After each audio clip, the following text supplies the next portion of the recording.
Hello, good evening mga kadogo. Tingnan nyo itong mga aso namin, papakain eh. Pero tingnan nyo mga itsura. Mukhang ayaw pang kumain. Tingnan nyo mga kadogo kung gaano katatamad itong mga to. Kain tulog lang. Kaya nakakaingit oh. Yan. Pag yan nakaamoy ng naghahalo na si misis ng pagkain, astos natutuloy magising yan. Yan, ito pa isa, yung pinakamaliit. Ayun! Mamaya pag may naghalo na ng kaldero, ang tutuloy lalo na to. Si Tyla po, pang third time niya nang nabaksinan today. So, isa na lang, kompleto na vaccine niya.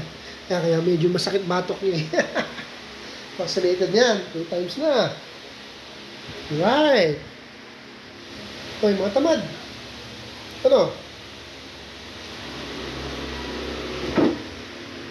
Kakain na, kakain na. Ayaw.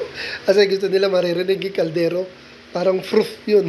Na talagang kakain na. Ba, tatamad nyo ha? Sige ha. Ganyan lang gusto nyo ha?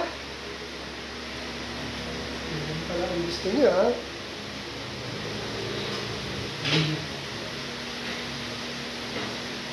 Oh, kakain na, kakain na. Kakain na, kakain na, kakain na. Oh, kakain na, kakain na, kakain na, kakain na, kakain na. Kakain na, kakain na, kakain na. Kakain na. Kakain na, kakain na, kakain na, kakain na. Ayan, sunod-sunod kayo. It's a prank. Hindi mo pagkain to eh. Hindi pa nga kami nag-aayos ng pagkain nyo. Si Cotton, alam niya eh. Kasi nakakami ng pagkain. Matigas sa amoy to. Kaya alam niya, pinaprank-prank siya eh. Ayun, mga kadogo. Pati ako nakikiloko sa mga aso ko. No? So, pakain muna kami mga kadogo. Para after magpakain, sa shower, matutulog na. Medyo puyat ako kagabi eh. Kagagaling ko na sa trangkaso. So, dito muna mga kadogo. Thanks for watching. Thank you for watching.